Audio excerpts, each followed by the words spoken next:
Ladies and gentlemen, welcome back. Kindly take your seats as quickly and as efficiently as you can. Thank you. If you'll take your seats so we can start the second part of the day. Thank you.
This is your final call. Thank you. If you'll take your seats, we'll try and begin. Thank you so much.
Please welcome to the stage Chancellor of Queen's University, Hilary Rodham Clinton.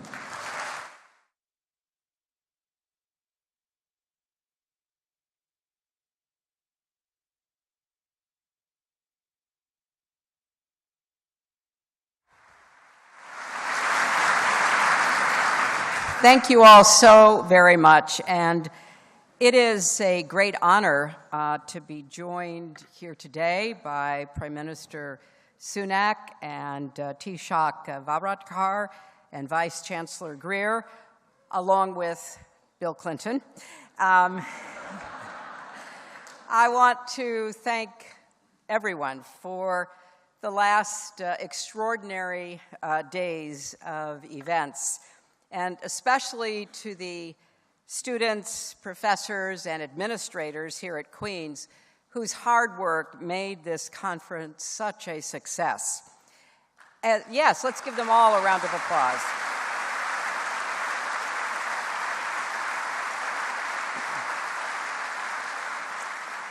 As you know, because this hall has been filled and so many have been watching on live stream. I've heard from people literally from the United States to Singapore. We've heard from the architects of the Good Friday Agreement about the challenges they encountered and the solutions they built. We've had a chance to reflect on what has been achieved and to really honor all of the citizens of Northern Ireland who made the peace possible. We also recognize the impact of those who often go unrecognized, the many women of Northern Ireland who were crucial to the agreement's inception and its longevity. And on the second day, we discussed how to renew the commitment to peace and prosperity that was committed to 25 years ago. And now, on this last day, the work to reimagine the future of Northern Ireland is front and center. I just came from the very first shared campus in Northern Ireland at an incredible setting in Limavady, where the St. Mary's Catholic High School and the local high school are working together, where Catholic and Protestant principals, teachers, and students are learning side by side, playing sports, sharing ideas, and building that shared community that we all hope to see across the deep divides. I also was just stunned, because I've been to hundreds of high schools in the course of many years, that at the STEM school that is the center of the shared learning experience, largely as a result of the commitment and support of Queen's University to make it happen, I saw students literally building an airplane. I thought that showed the kind of commitment and imagination that we want to see across Northern Ireland. So I want to thank you all for being here and for your sustained commitment to the Good Friday Agreement. With that in mind, it is now my great pleasure to introduce our next speakers, both of whom have been strong advocates for democratic cooperation under the agreement. Ursula von der Leyen, the President of the European Commission, is the first woman to hold that position, and she has spent her career advocating for women's rights, public health, peace, and so much more. Charles Michel, President of the European Council, has shepherded the EU through regional conflicts, a global pandemic, and a very rapidly changing geopolitical landscape. It is now my pleasure to invite President Michel to the stage.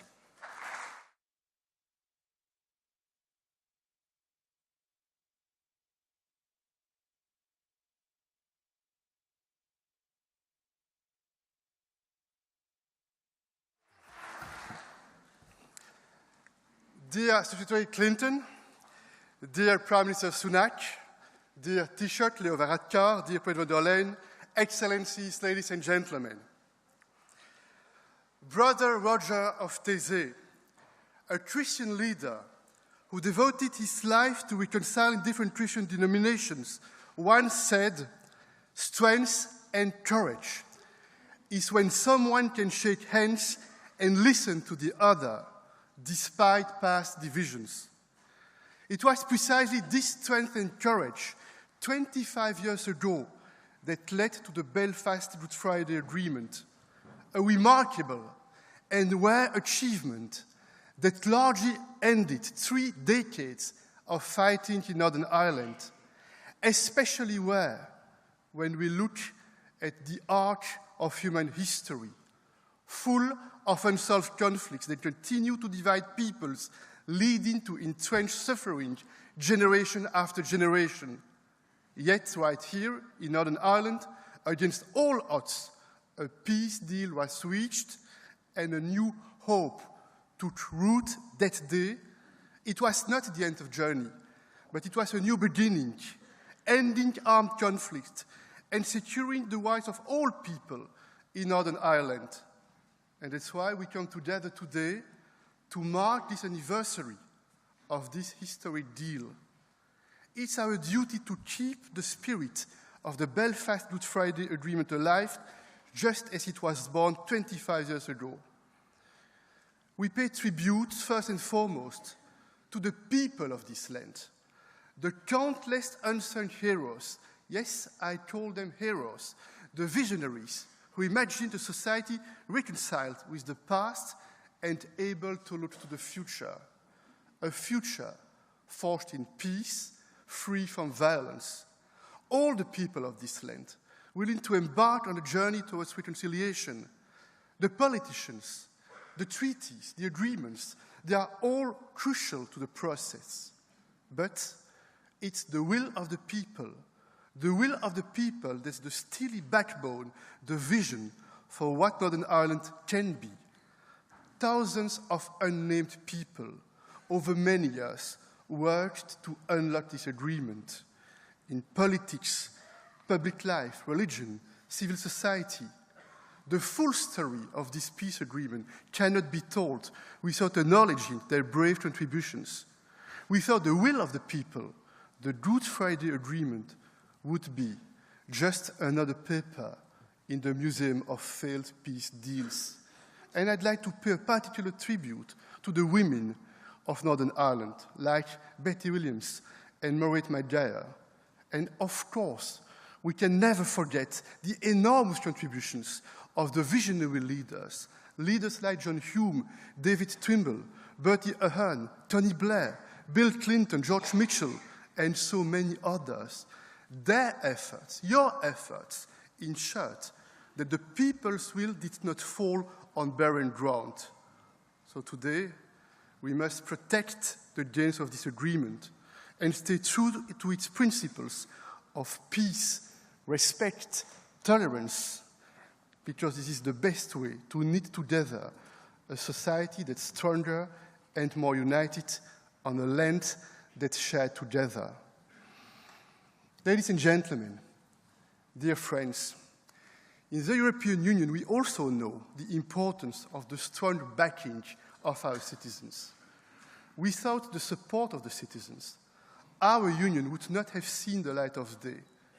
Enemies who once fought each other on European soil agreed and decided to create shared institutions on that very same soil, to work together, to build trust and mutual understanding on a path towards reconciliation.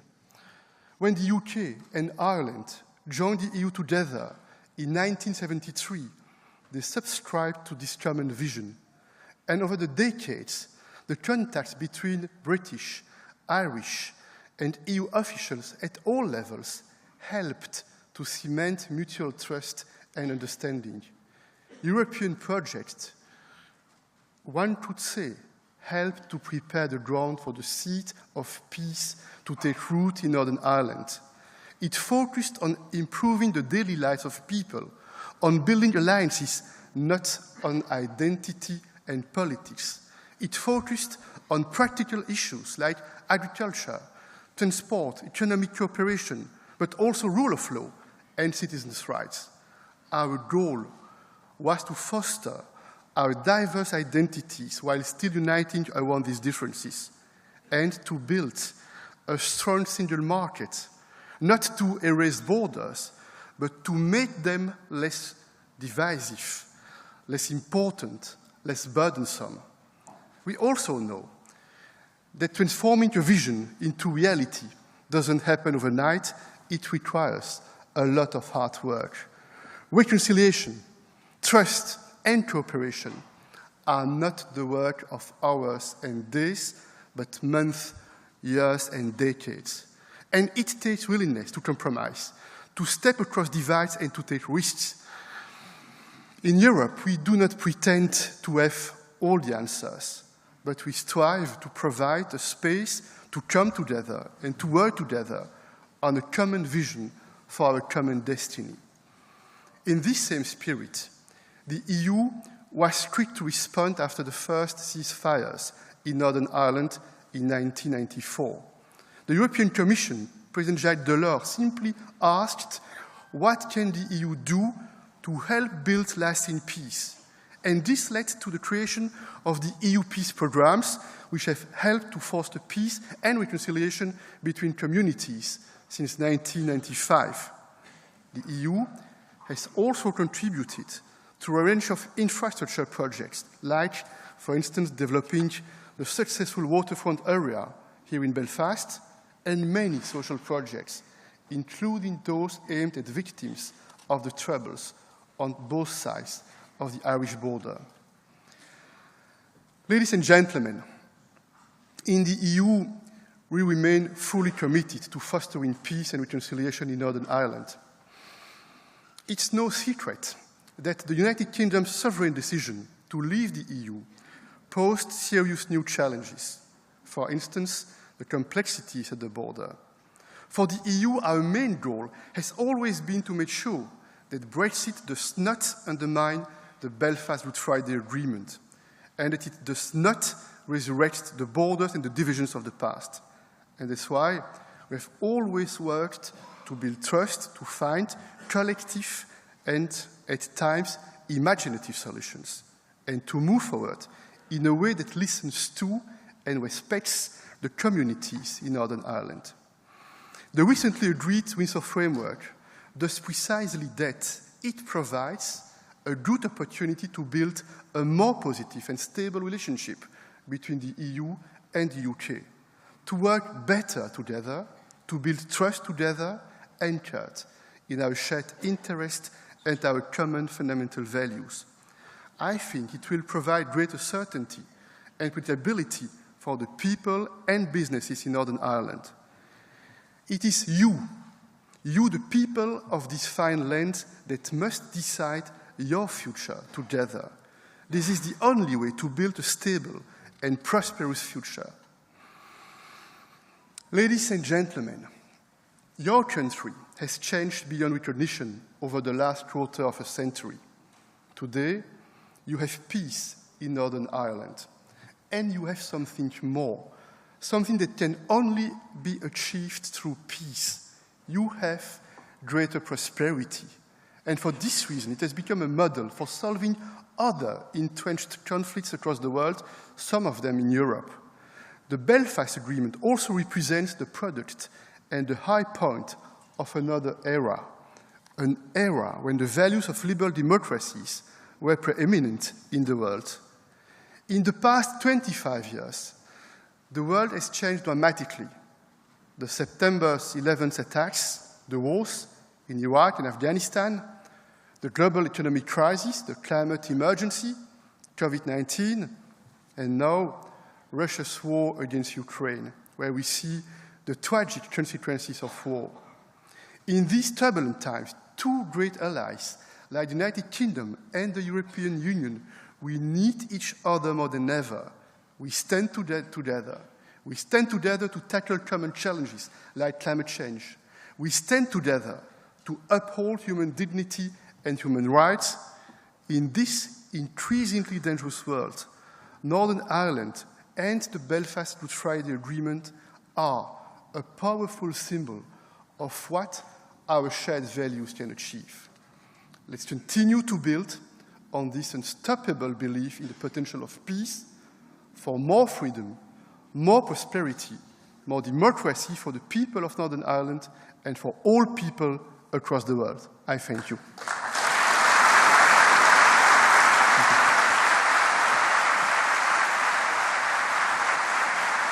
Please welcome to the stage President of the European Commission, Ursula von der Leyen.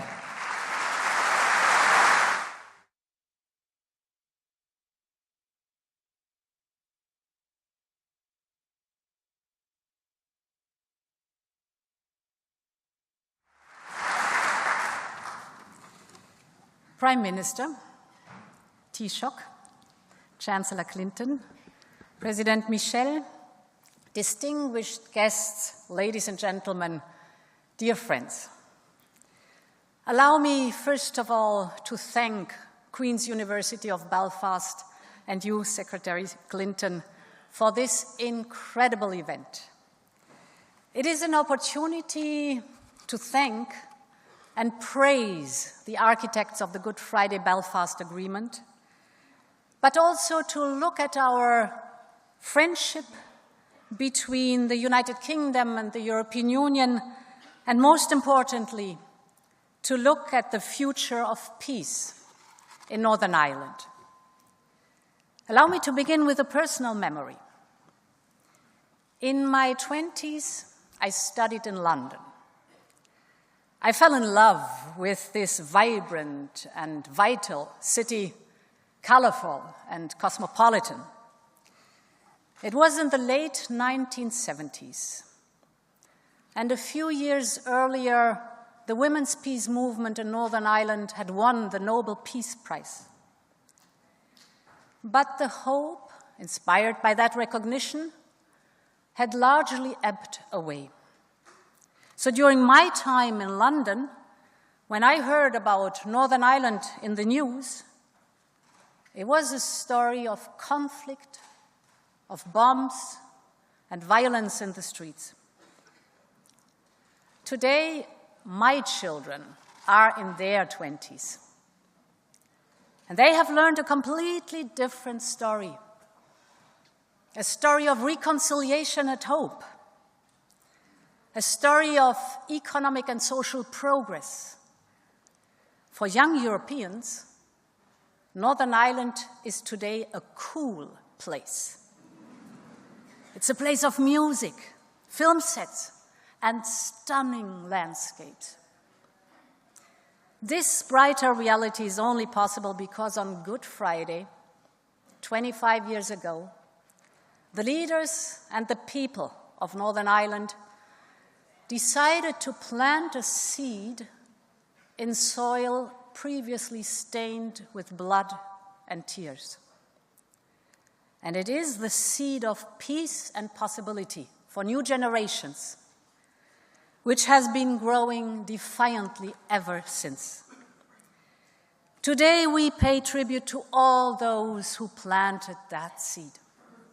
We thank the visionary leaders of all communities in Northern Ireland, the United Kingdom, and Ireland, who believed that while history shapes people, people can also shape history. And this is what happened ever since. The people of Northern Ireland have shaped a new history. Of course, decades of troubles are impossible to forget. The past cannot be rewritten. But writing a new present and future is always a possibility.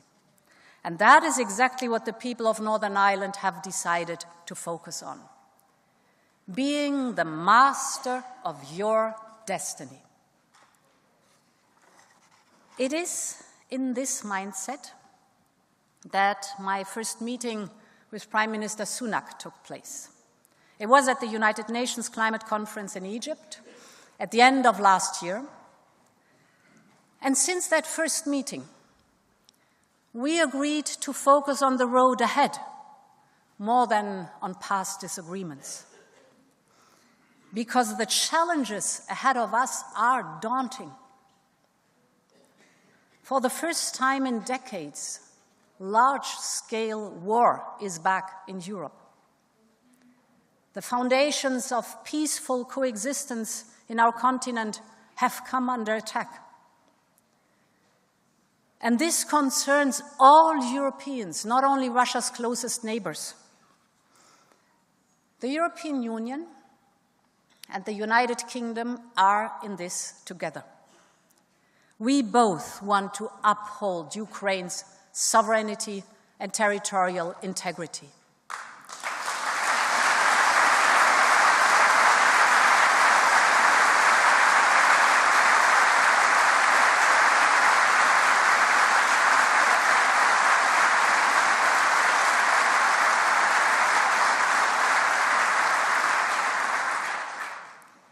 We both want Russia's aggression to fail, and we both want to restore a just peace in Europe. We still see the world with the same eyes. We still share the same values and sense of purpose. We still believe that peace is precious and can never be taken for granted. And I'm particularly grateful to our British friends, not only for their unwavering support for Ukraine and European security, but also for the determination, on that occasion and ever since, to overcome our differences and find workable solutions to the challenges that arose after Brexit. The Windsor Framework is a new beginning for old friends. It turns the page on years of division and dispute. It is an opportunity to set our sights on the future of our partnership and to focus on what brings us together. As President Biden said last week, the dividends of peace are all around us. Northern Ireland's GDP has more than doubled since 1998 and could increase by a further 50% over the next decade. New private investments are driving activities like fintech and cybersecurity. And more investors are now eyeing at Northern Ireland. This is a unique opportunity for Northern Ireland. There is so much we can do together with wisdom and vision. The same wisdom and vision that the leaders of Northern Ireland have already shown over the past 25 years. There are so many that deserve special recognition, like John Hume and David Tremble, who were key to reaching an agreement. Allow me to refer to one example, to someone who 25 years ago did not agree with the text of the Good Friday Belfast Agreement. I'm talking about the Reverend Ian Paisley. Yet, less than 10 years after that Good Friday, Ian Paisley became Northern Ireland's First Minister, working under the St. Andrews power-sharing structures and working with a Deputy First Minister, Martin McGuinness, who used to be one of his staunchest foes. This is one of the miracles of the Good Friday Belfast Agreement. And the journey of Ian Paisley mirrors the journey of thousands of people on this island. History now calls on today's leaders to embark on a similar path and to shape together the future of Northern Ireland. Ladies and gentlemen, the future of Northern Ireland belongs to its people. Only you can make the seed of the Good Friday Belfast Agreement continue to grow and to flourish. Only you can take the next step on the path of prosperity and possibility. And let me borrow the words of a woman from Northern Ireland called Anne Patterson. she gave birth to a baby girl just minutes after the Good Friday Belfast Agreement was signed. And with her husband, she decided to call the baby Hope. And today, she says, and I quote, "Peace is a process, not an event. Everybody is responsible, and change begins with yourself." End of quote. She is so right. I can reassure you that we, the European Union, will continue to do our part and to accompany you on the path of peace and prosperity. Today, my grandchildren are toddlers. What Northern Ireland and the whole island of Ireland will look like when they are in their 20s depends on all of us. But the ultimate choice lies with you, the people of Northern Ireland, to shape your history and that of the next generation.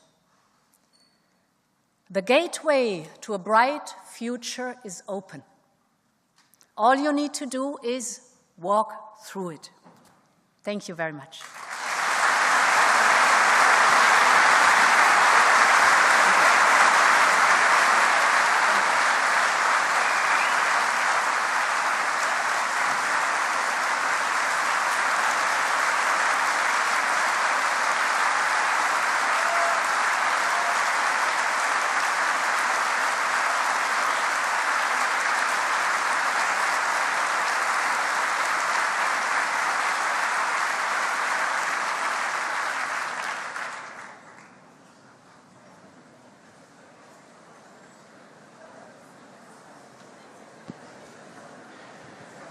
Please welcome to the stage the 42nd President of the United States, William Jefferson Clinton.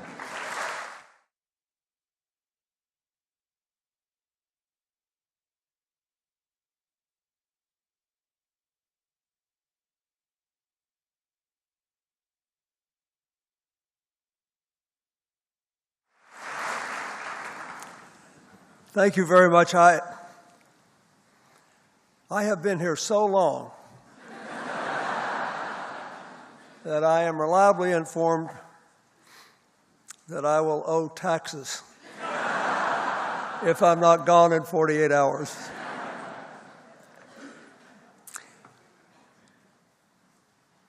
Mr. Prime Minister Taoiseach,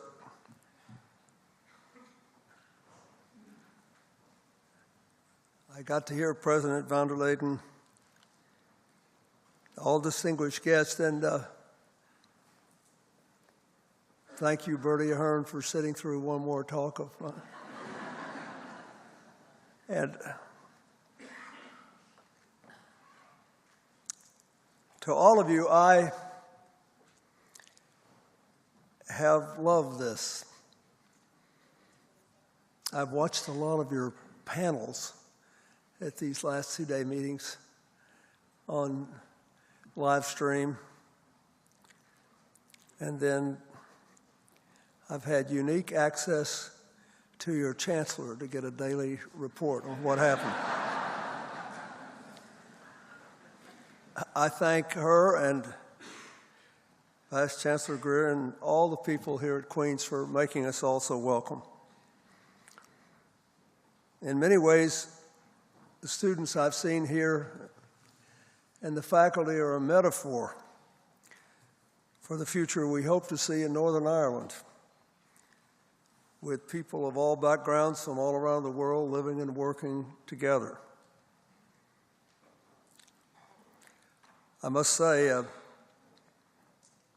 I heard the panel in which the representative from the Alliance Party got off, I thought, the best one-liner I'd heard about the purpose of government. They do, after all, hire us to do jobs.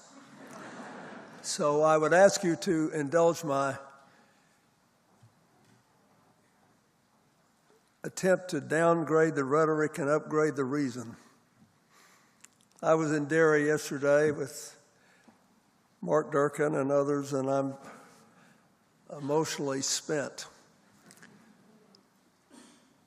But to me, all of this comes down to a pretty simple question. What is the meaning of this peace agreement lasting for 25 years? And what should happen in the next 25 years? I can tell you it's a different place than it was in 1995 when I first came here, but then it was a big deal that Jerry Adams and I shook hands on the street. I mean, you would have thought the pavement was about to crack open. Now people would say, what's the matter with those two snobs? They're not even shaking hands on the street. That's a good thing.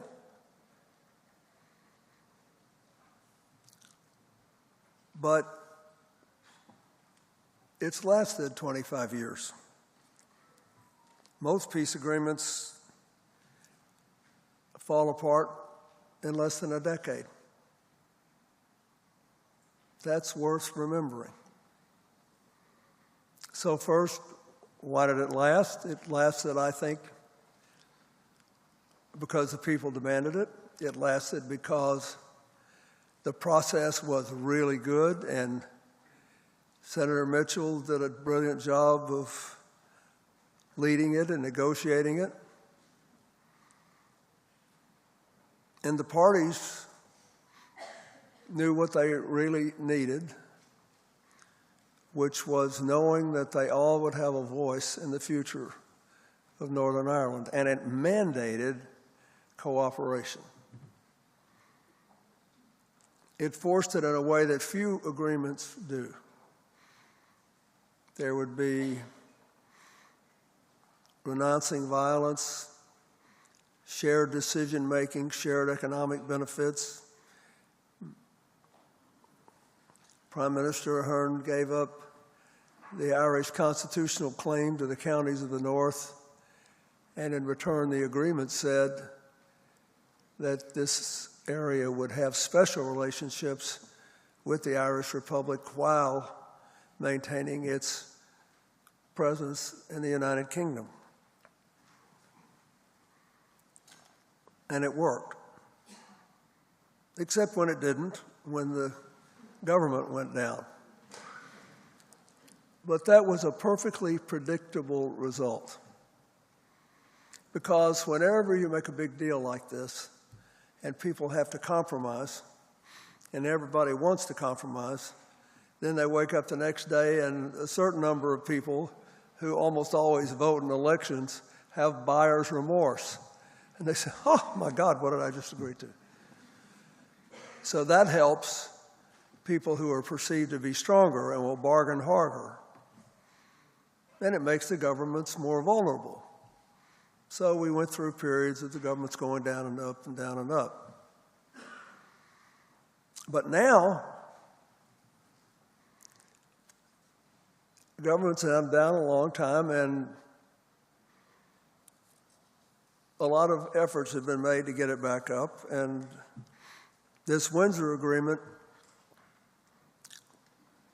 seems to me, anyway, as an outsider who cares very much, it's about the best deal you could get to split the baby, to allow the benefits of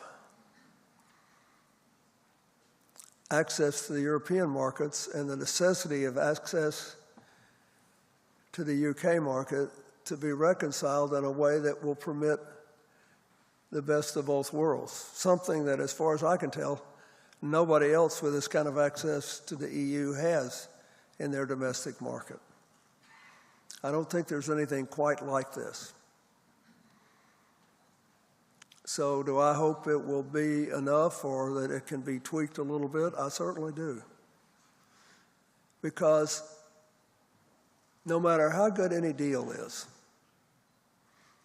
how much endurance there is, What really matters is how long it has a hold of people's imagination and trust, and whether the people who are in positions of power and influence will always do what's best for the people. Look, this was a hard deal. In Derry yesterday, we honored the memory and the families of John and Pat Hume and David Trimble. I wish they'd lived to this day.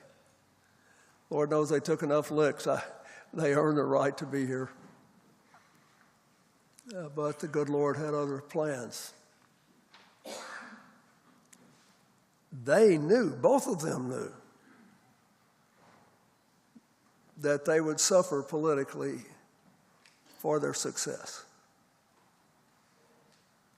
For the reason I said, the buyer's remorse would set in. People would want the toughest deal makers they could get then. And they did it anyway. Or, in Seamus Heaney's memorable words, they walked on air against their better judgment. And if they were here today, both of them would say, I'm glad we did that. Some things are more important than the next election.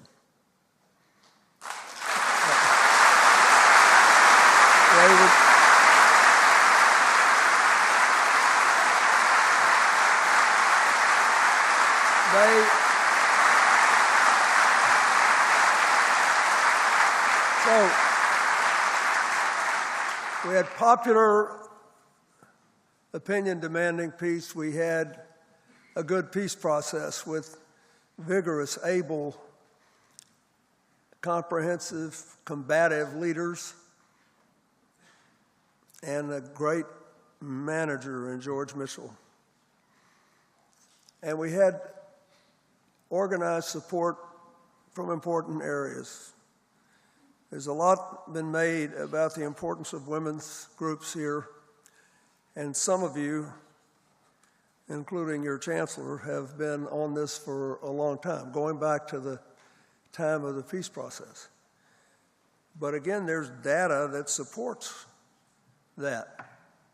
We know that peace accords are 35% more likely to last at least 15 years if women participate in the process. And now,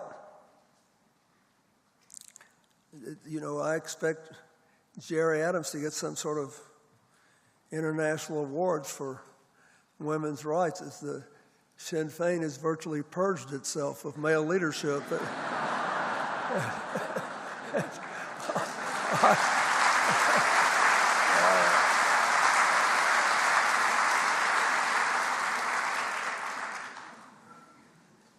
We're laughing about this, but it's important. The young people are important too. They were always in the right place here, most of them. The kids that introduced me at Mackey's plant way back in 1995, down to the students that I meet in 2023. Not only on campus, it's walking the streets, just talking to people. And that's the last point I want to make. One of the real problems with people like me who used to be something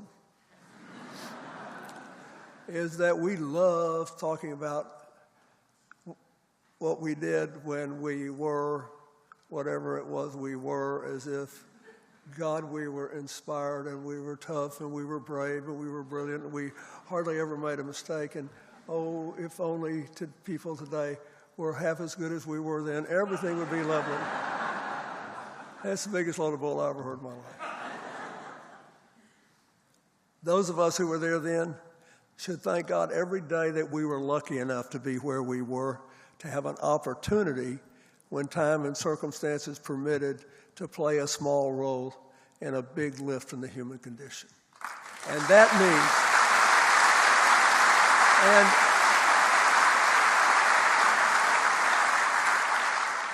but what that means is that all of us should endeavor, and I have tried for more than 22 years now since I left the White House to do this. I've tried in ways large and small. I never tell war stories when I give public speeches unless I am specifically asked to talk about something that happened then as if it were relevant today. Otherwise, I don't do it. I try to live in the present and for the future, and so should we all.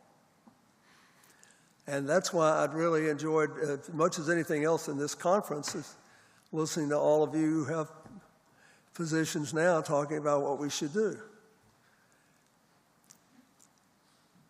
But I do think the people that I was privileged to work with, Bertie and Tony and their predecessors, I still remember Albert Reynolds. When I asked him, I called him, I said, think I ought to give Adams a visa? He said, I do. I said, why? He said, blah, blah, blah. He gave me the reasons.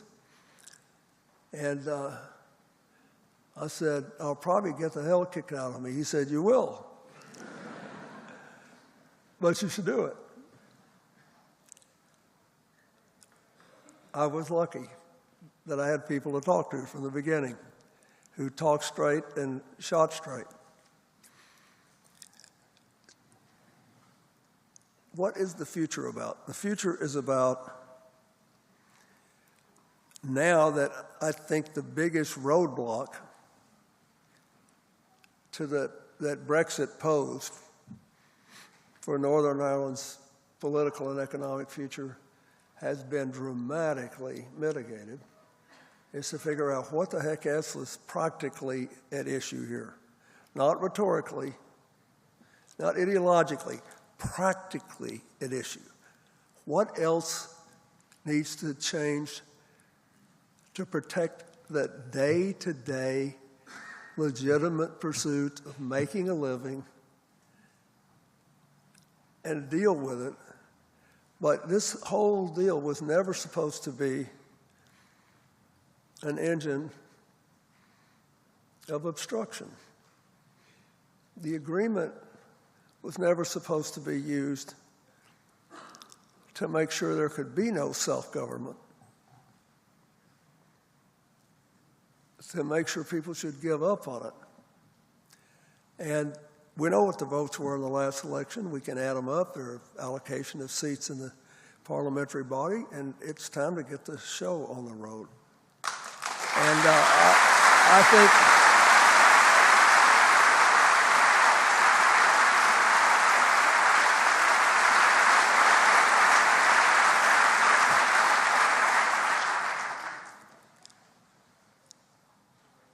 I want to say one other thing that is purely selfish.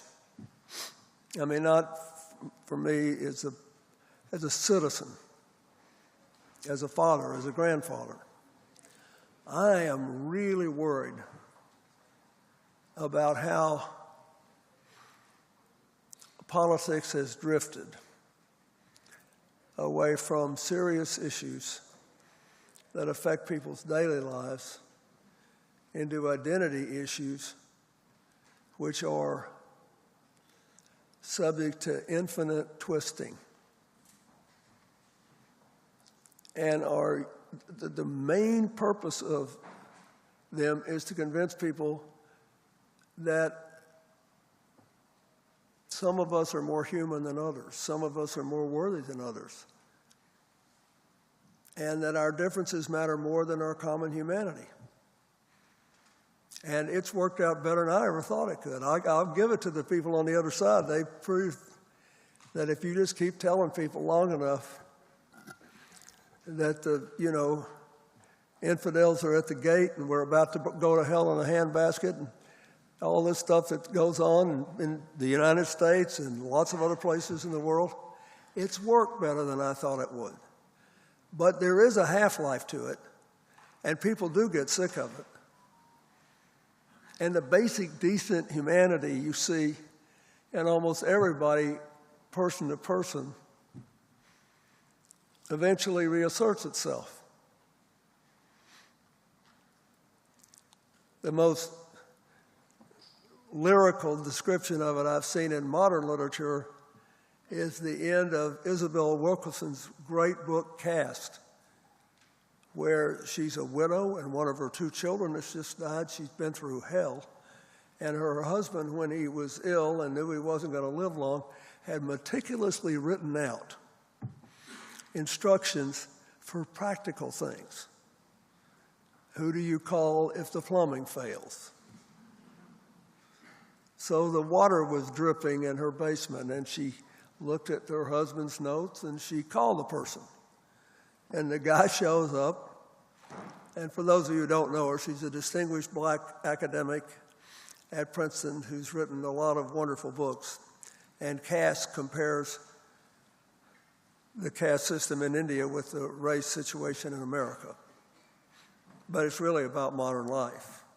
So anyway, but the end of this very serious book is about her trying to get the water leak fixed in her basement. And the guy that shows up to fix a leak has got a MAGA cap on, one of the Trump Make America Great Again hats. And he looks at her, this very refined, elegant black woman, and said, "Where's the lady of the house?" And she says, "That would be me." She explains what happened. He goes down.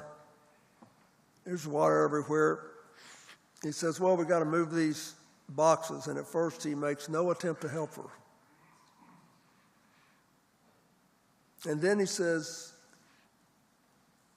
"I think this is not a water leak. I think something happened to your air conditioning, and we can't fix that." And, you know, it's tending toward disaster. And then the guy's looking at all these boxes in the basement. A lot of you have boxes in the basement, don't you? And he sees these old pictures, some of them very old. He said, "Are these your family photos?" And she said, "Yes."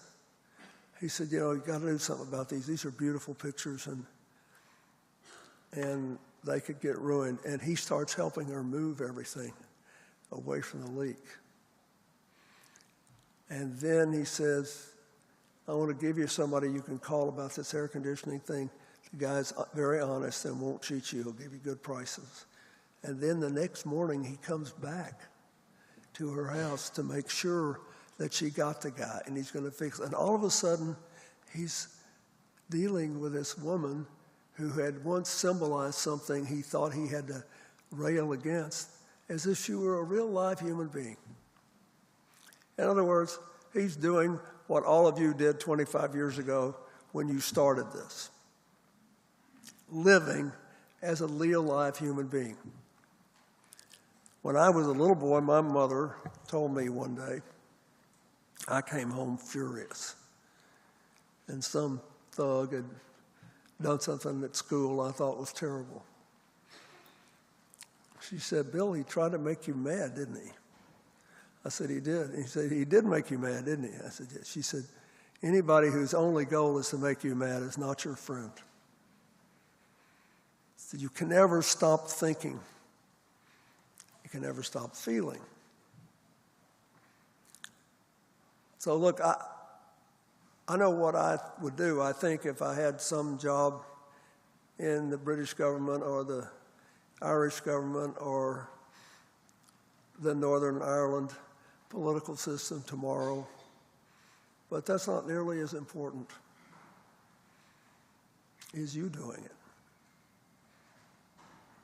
Guys like me need to get out of town. I mean, they're already doing what they so often do, trying to spew resentment against us for showing up in the first place. Which I think is funny, because I think showing up in the first place helped you get to where we are now. But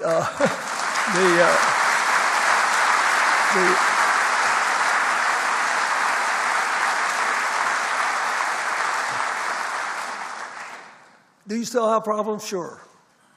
We need more economic growth. We need less inequality. You got some health issues you need to resolve. And you've got to have a functioning government to do all that. And there are these other things out there. But I think that's what the British government wants. I think it's what the Irish government wants. And I know it's what the people outside want. And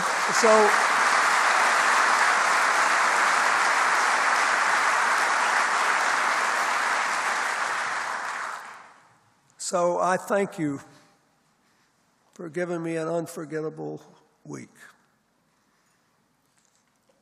And I thank you for caring about all this. And I ask you not to be discouraged. This is human affairs. There are very few permanent victories or defeats in human affairs. All these old, ugly problems are always rearing their heads. And you just have to suck it up and beat it back and deal with it.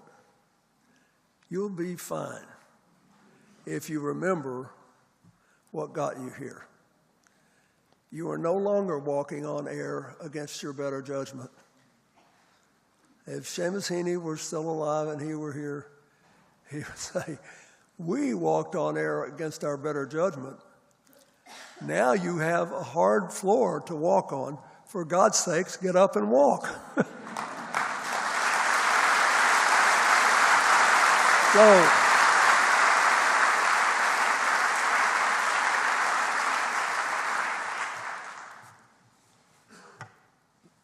this whole thing has been one of the great blessings of my life.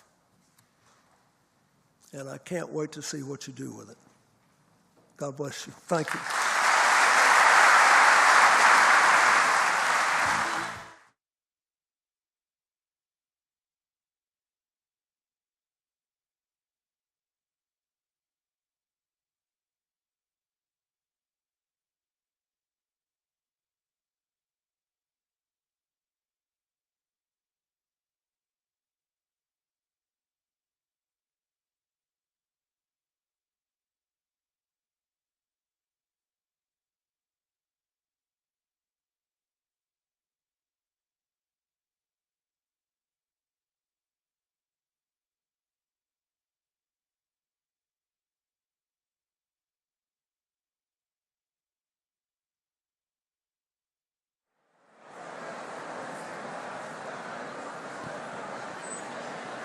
Please welcome to the stage on Taoiseach of Ireland, Leo Varadkar.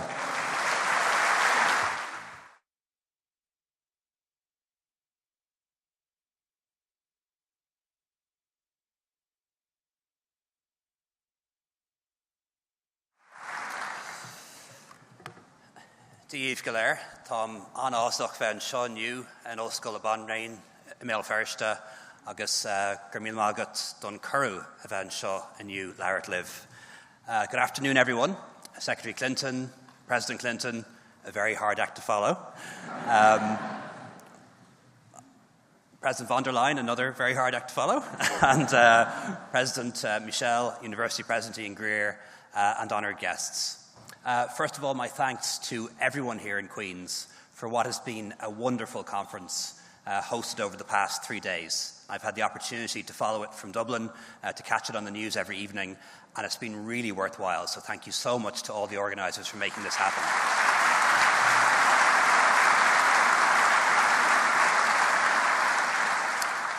Reflective, diverse, engaging, and challenging. Everything that we'd expect from a university that has produced some of the finest thinkers, leaders, and poets on these islands down through the centuries.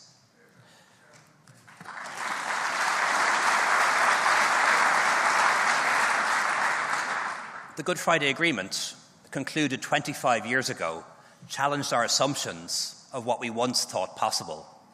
It gave us a pathway to a better future. And I know from reading back on the history and watching all the documentaries that we've seen on our televisions in recent weeks, that even in the weeks and days leading up to April 10th, many believed that it wouldn't be possible to reach an agreement which all sides could live with. The difficult compromises required were seen as political impossibilities for many of those involved and observing. But vision, leadership, and optimism triumphed in the end. Leaders defied assumptions about what was possible, and they also defied those in their own communities and in some cases their own parties who would have preferred to stay mired in conflict than avoid having to make concessions or compromises. They realised that to see their way to a better future, they had to reject the divisions and differences that had kept Northern Ireland in what seemed like an unresolvable impasse for many decades. I know these cannot have been easy decisions to make, and some paid a very high personal or political price. I know that earlier in this conference, there was much reflection on the contribution made by the leaders of 1998, including those who we've sadly lost in the time since. They were the architects of that better future on behalf of all of us, and I pay tribute to them for what they've achieved. And as somebody who was, I think, 18 or 19 years old when the Good Friday Agreement was signed, I've had the privilege of living most of my life in the period since the Good Friday Agreement. And on behalf of my generation, I want to thank those leaders, those architects, from the bottom of my heart. Because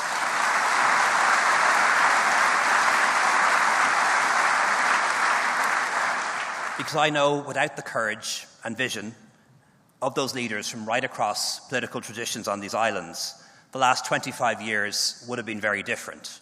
We certainly would not be marking 25 years of peace here today. We would not have had the prosperity or the investment on the scale that we've experienced, either north or south of the border. I don't think we would have reversed that tide of emigration that went on for generations on our island, north and south. And I definitely do not think we would have made the kind of social progress that we made in Ireland in the last couple of decades. I think few could have imagined the degree to which the Good Friday Agreement would transform relationships at every level across these islands. As we face new challenges, we should not lose sight of this. The architects of the agreement understood the importance of looking towards the future. And speaking on the receipt of his Nobel Prize, David Trimble said, and I quote, "There are hills in Northern Ireland and there are mountains. The dark shadow we seem to see in the distance is not really a mountain ahead, but the shadow of the mountain behind, a shadow from the past thrown forward into our future. We can leave it behind us if we wish." And I think in saying that, Lord Trimble challenged us all. He challenged us to look forward to the future and challenged us to make the active choices required to help us to avoid the mistakes of the past. And the agreement created a space in which people could articulate and work for the future that they wish to see. It recognises that we don't need to have the same aspirations in order to cooperate and work together. The agreement achieved a delicate but vitally important balance on totemic issues, strengthened by core principles, including those of consent and parity of esteem. It recognised the need to encompass the totality of relationships, those within Northern Ireland, north-south, and between Britain and Ireland. And whatever may change in the next few years or decades, I don't think that will change. We'll still have to make sure we get it right in terms of those three crucial relationships. It also recognised that people could be British or Irish or both and be accepted as such. And I think that was crucial. And there is an increasingly growing middle ground in Northern Ireland willing to do so. And I believe that will be significant into the future. The principle of consent is vital to the agreement's success. For nationalists, it lays out a democratic pathway by which a united Ireland can be achieved. For unionists, it recognises that Northern Ireland is an integral part of the United Kingdom and will remain the case unless and until the majority of people in Northern Ireland want that to change, and indeed a majority in the South too. In recognition of these delicate balances, in the Republic we went directly to the people with a referendum to change our constitution to take account of that principle of consent. With over 90% of people voting yes in the Republic and over 70% of people voting yes here in the North, we had clear democratic consent for an agreed way forward on the island, perhaps for the first time in centuries. And here in Belfast today, I want to rededicate the Irish government to continue to work with all of the parties in Northern Ireland and with our partners in London to drive the process forward to the benefit of everyone on our islands.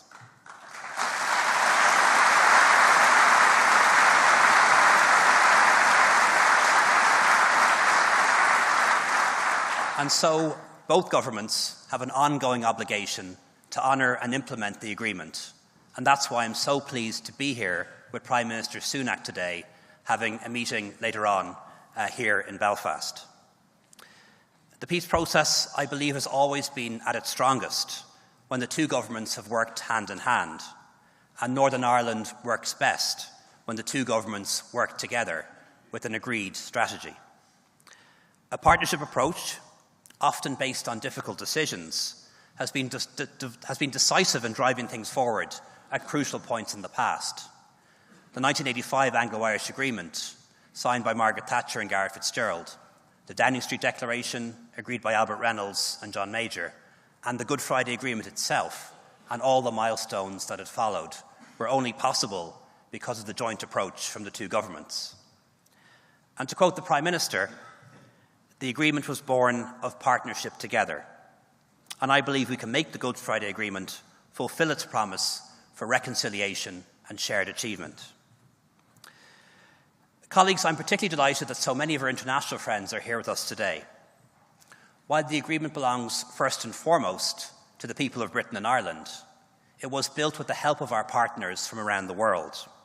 And we're so grateful that so many people in other parts of the world have an ongoing, deep and meaningful interest in what happens in Ireland. It's impossible to list all of the individuals that made their mark on our peace process, and I'm not going to try to do so. But if you just think of some of the countries that have made a contribution, the United States, South Africa, Finland, Canada, and indeed the countries of the European Union, just hearing that list evokes a roll call of individuals to whom we owe our deep appreciation. So I'm grateful to all of you, those with us and those who travel the journey of peace with us, for your support over the decades. It's not simply a matter of history. You've heard directly from President von der Leyen and President Michel earlier of their ongoing commitment to the Good Friday Belfast Agreement and to Northern Ireland. And last week, President Biden spoke powerfully in this place of his and the United States' ongoing commitment to peace and reconciliation on this island. And for that, we are truly grateful. And I know Special Envoy Kennedy's presence here with us today, and indeed for many days, is further concrete proof of this, a reminder of the opportunities that lie ahead if we reach together. The peace process has given us the opportunity to unlock these possibilities and to unlock new opportunities and new prosperity. And because of the peace and stability brought about by the agreement, now parts of all of our futures are being built here in Northern Ireland. Companies from around the world have come to Northern Ireland, creating jobs and prosperity. Indigenous enterprises flourished, and I believe that there is much better yet to come. A prosperous Northern Ireland benefits us all. The all-island economy has so much potential to drive growth to the advantage of everyone in Britain and Ireland. And I believe that the Irish government's Shared Island Initiative can play an even greater role, investing in the future of this island and here in the north, resolving issues that matter to people the most, and finding better ways to work together and understand one another. And this is something I'm very serious about. So we'll continue to engage with all communities and traditions on the island to build a vision for our shared future in an inclusive, constructive approach underpinned by the principles of the agreement. We firmly hope that the Windsor Framework will play an essential role in securing additional investment in Northern Ireland, as well as offering real economic benefits to communities across Northern Ireland. The framework has been welcomed by the business community, which has expressed a desire to move forward and take advantage of the opportunities and the certainty that it offers. A prosperous Northern Ireland is a place where people will want to live in, will want to make work, a place where young people will stay and return to. It's interesting to know that increasingly we see people from all parts of the world choosing to live here in Northern Ireland. The last census tells us that 124,000 people now living in the north were not born in either Ireland or Britain. That's extraordinary, and it's a positive and interesting thing in my view. It's also a testament to how far we've come, that so many people from other parts of Europe, and indeed from beyond Europe, have chosen to make Northern Ireland their home. But continued prosperity requires a functioning government, and public services need to be reformed, improved, and invested in. And that's why I believe the people of Northern Ireland deserve a functioning Executive, Assembly, and North-South Ministerial Council, and we'll work.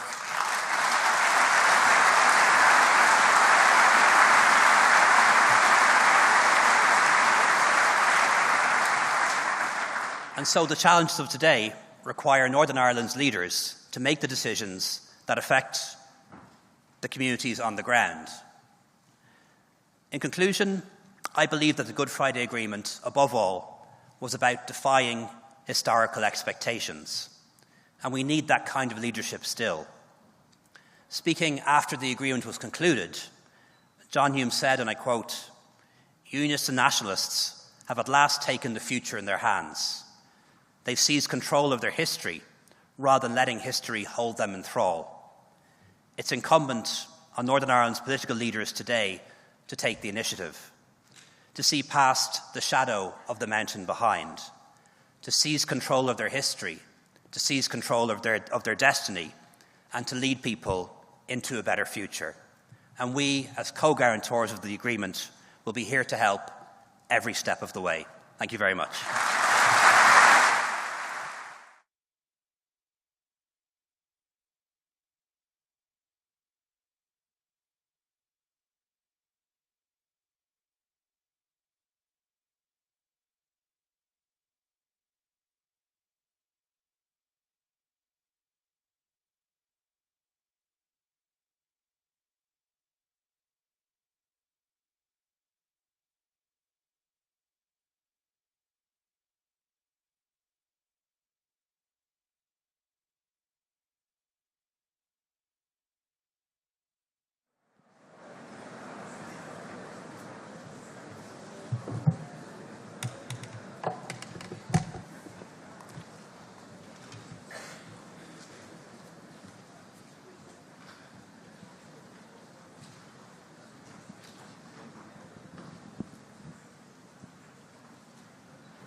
Please welcome to the stage the Prime Minister of the United Kingdom, the Right Honourable Rishi Sunak.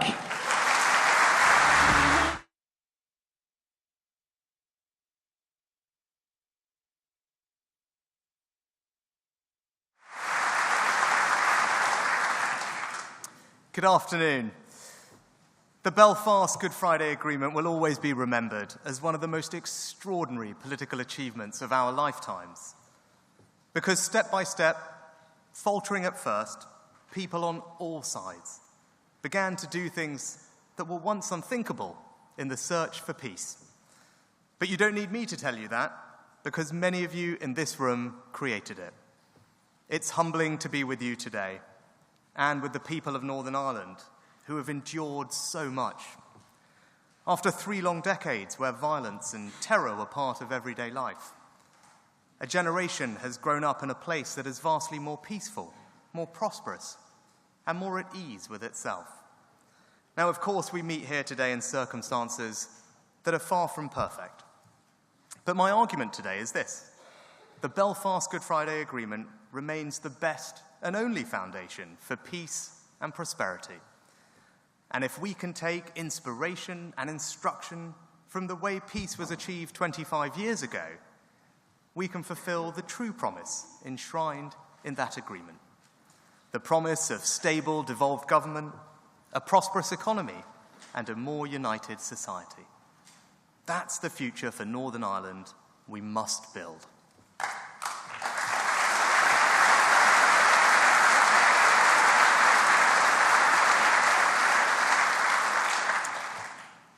Now, to do that, we must first ask why. Why did peace talks succeed in 1998 when so many had failed before? Now, I believe that's because people on all sides showed courage, imagination, and perseverance. First, those who worked for peace had the personal courage to keep going in spite of daily threats to them and their families, and the political courage to take risks in pursuit of a higher goal. John Hume, over his entire career, never relented in his insistence on non-violence. David Trimble took enormous risks to do what he thought was right for the Union, and they were rightly honoured as the preeminent architects of peace with a joint Nobel Peace Prize. Gerry Adams and Martin McGuinness persuaded Republicans to join a constitutional power-sharing assembly.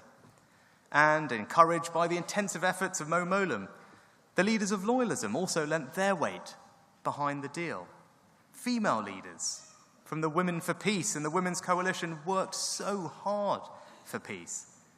And Bertie Ahern showed the wisdom and statecraft to see the historic opportunity.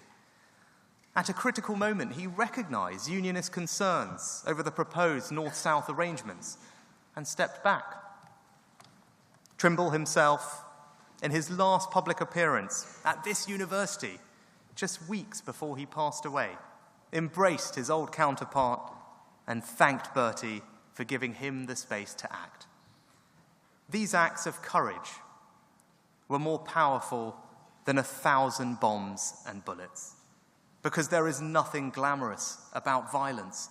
There is nothing glorious about terror.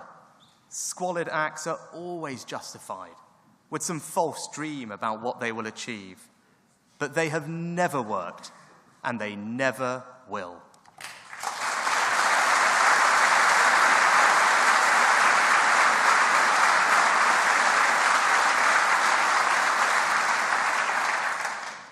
Instead, let us glorify moderation, romanticize respect, and make heroes of those with the courage to reject absolutes, not kill for them. Now, second, making peace required leaps of imagination to conceive of a system for power sharing between traditions, to design an agreement with 3 strands of equal importance, to enshrine the principle of consent, so that Northern Ireland remains a part of the United Kingdom for as long as its people wish, while protecting the aspirations of those who seek a different future through peaceful means. And for the first time, the people of North and South were both given the opportunity to support the deal, and they did so in overwhelming majorities. And let us never forget the crucial work after 1998 to build a broader consensus, helped by the leadership of Dr. Ian Paisley.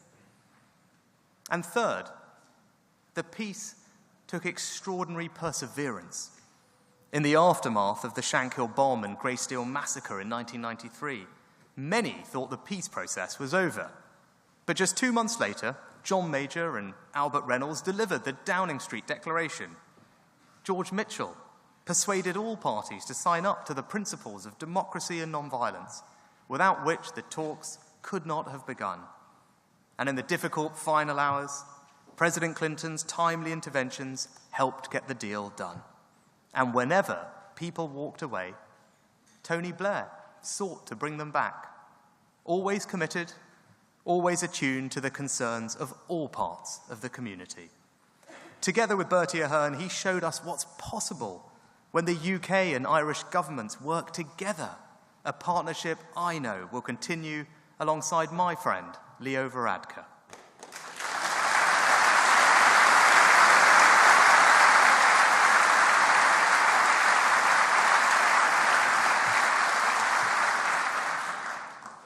And in the spirit of perseverance, it's also fitting to recognise the contribution of the security forces.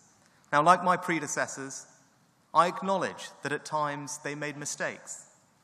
But we must also recognise their bravery, suffering, and sacrifice, and that of the police. Without their courageous service, there would have been no peace process at all. They created the conditions that ultimately allowed their own presence on the streets to be reduced or entirely withdrawn. So, courage, imagination, and perseverance. Those qualities brought an imperfect but enduring peace to a place taught to believe no such peace was possible. So to all those who led us to that peace, including those in this hall and those no longer with us, let us take this moment to say to all of you, thank you.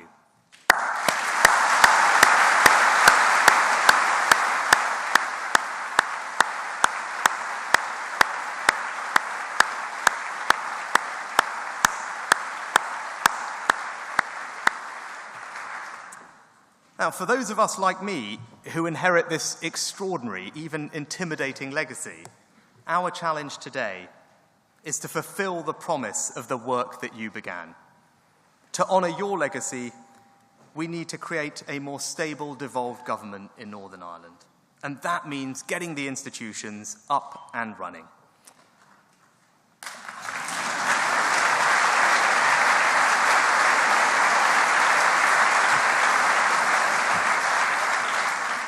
Now, I believe there are two tasks. First, to remove the biggest block to the institutions returning, and that's why, when I came into office, I made it a priority to fix the Northern Ireland Protocol. And we were deeply conscious of the lessons of history as we did so.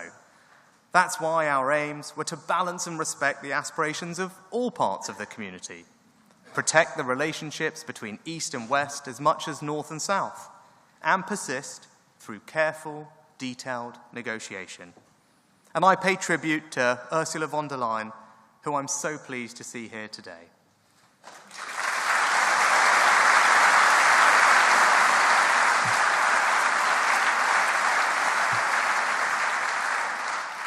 The Windsor Framework is a breakthrough moment. It solves practical problems and, crucially, strengthens Northern Ireland's place in our union and our UK internal market. It gives the Assembly significant new powers ready for when it sits again, and I am confident we can build broad support for it across all communities. So I share people's frustrations that the institutions are not back up and running. But that points to our second task. We must keep working to persuade all parts of the community that returning to the institutions is the best path. And we will do that. We will talk, we will listen, we will try to persuade, and we will not give up. And I want to speak directly for a moment to the representatives of unionism, who include many diverse voices and whose concerns with the protocol we are focused on addressing. I urge you to work with us to get Stormont up and running again. That's the right thing to do in its own terms, and I'm convinced it's also the right thing to do for our union. Now, I'm a proud unionist. We passionately believe that Northern Ireland is stronger within the United Kingdom, and the United Kingdom is stronger with Northern Ireland within it. But we must also build support beyond those of us who already identify as unionists. To do that, we have to show that devolved government within the United Kingdom works for Northern Ireland.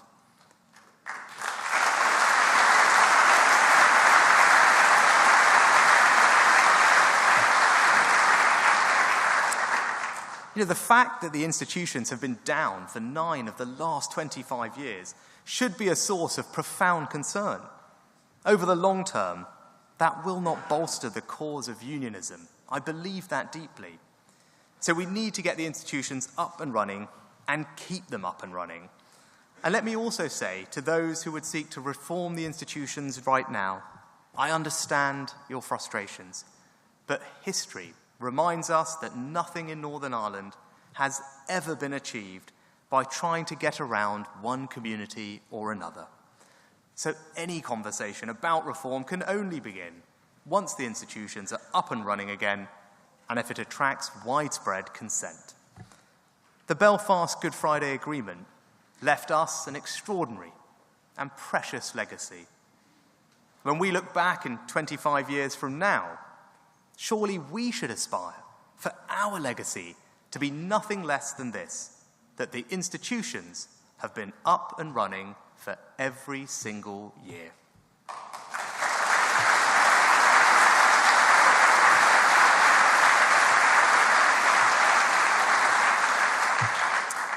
Because our focus must be on the future.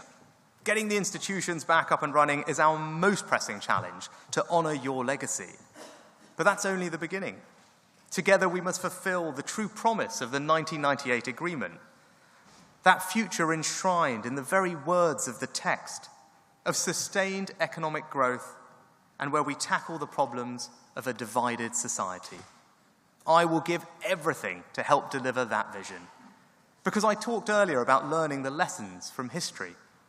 One thing I took from George Mitchell is the idea that the agreement itself is only 20% of the task. The rest is delivery. Once the agreement was done, people asked of Tony Blair, would he walk away? He didn't, and neither will I. Because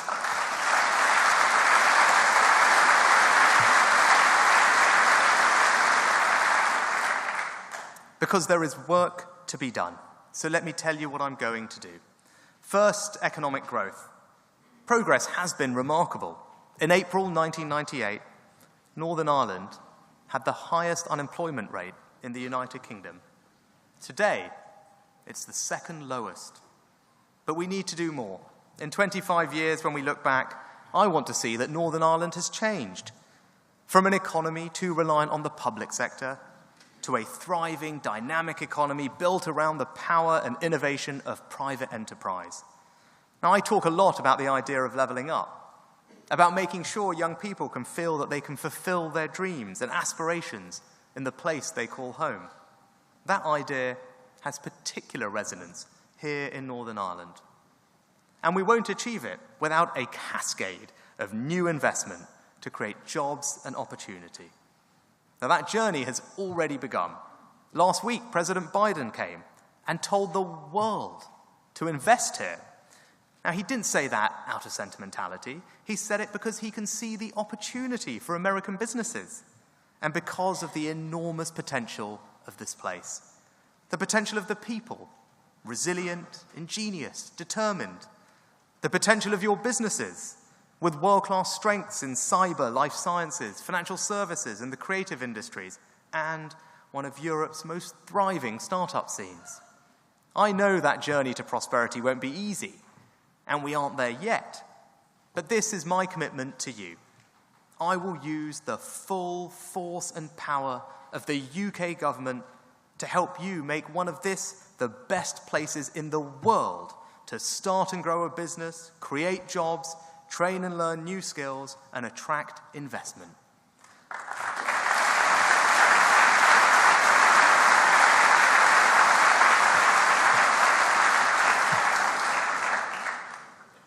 And just as we want to look back on a more prosperous, dynamic economy, so in 25 years, I also want us to look back on a more integrated and contented society. Of course, we cannot simply wish away those social realities that have been present for decades. The tragic loss of Lyra McKee and the attack on DCI John Caldwell remind us how far we still have to go. But people are already voting with their feet in the choices they make for their children's education and in their social and sporting lives. A growing body of the electorate does not define themselves solely as unionist or nationalist, British or Irish. A growing portion of people sample life in different parts of these islands, but still return. And a growing number of local communities are signalling that their patience with thuggery is over. But there's yet more to do. In 25 years, should not the poisonous grip of the paramilitaries, those gangsters and drug dealers who wrap themselves in the fake cloak of legitimacy, be broken once and for all? In 25 years, should not a fragment of a peace wall be nothing more than a stop on the tourist trail? And in 25 years, should integrated education not be the norm rather than the exception?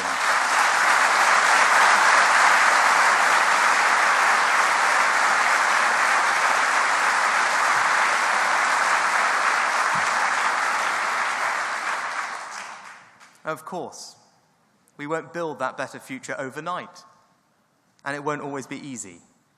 But every time I visit Northern Ireland, I feel more optimistic and hopeful. Because to paraphrase the late David Trimble, "There may be hills ahead of us, but there are mountains behind." And I want to close by reflecting on an extraordinary story.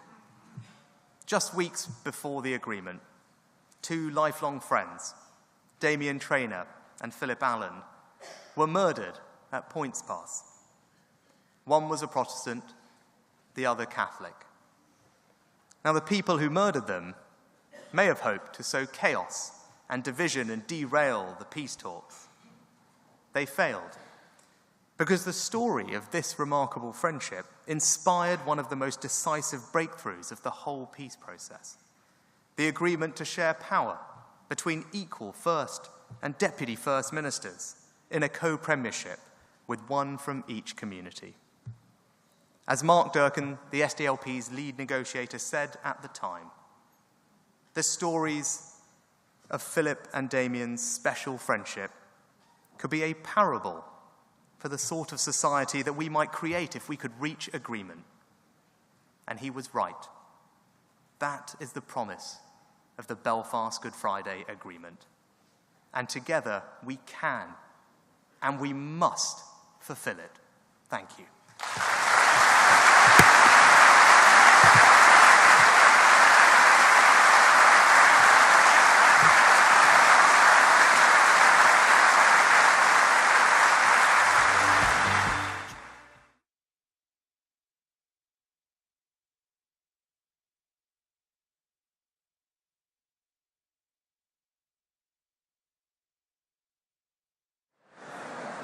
Please welcome to the stage President and Vice-Chancellor of Queen's University Belfast, Professor Ian Greer.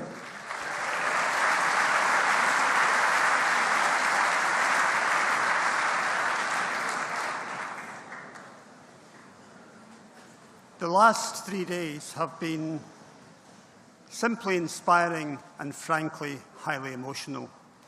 It's been fantastic to hear not only so many different perspectives on the opportunities that we have here in Northern Ireland, but also the impact that we have on the global stage.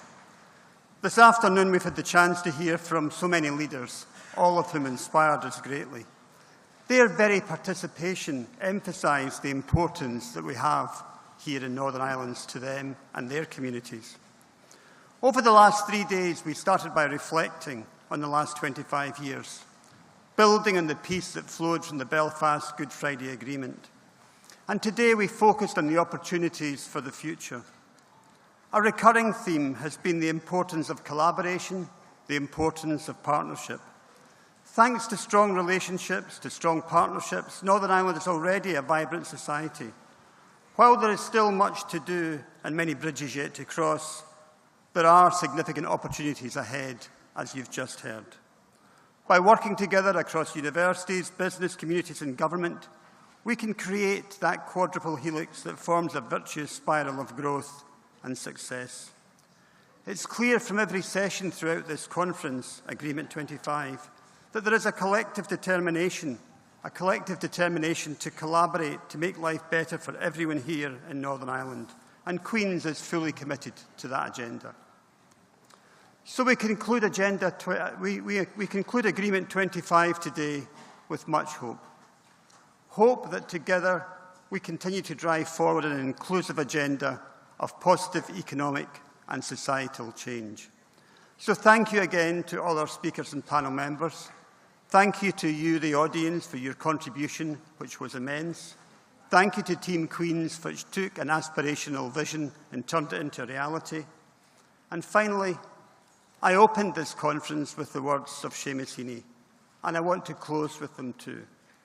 Because this conference took us on a journey from reflection of our history to the hope and opportunities for the future.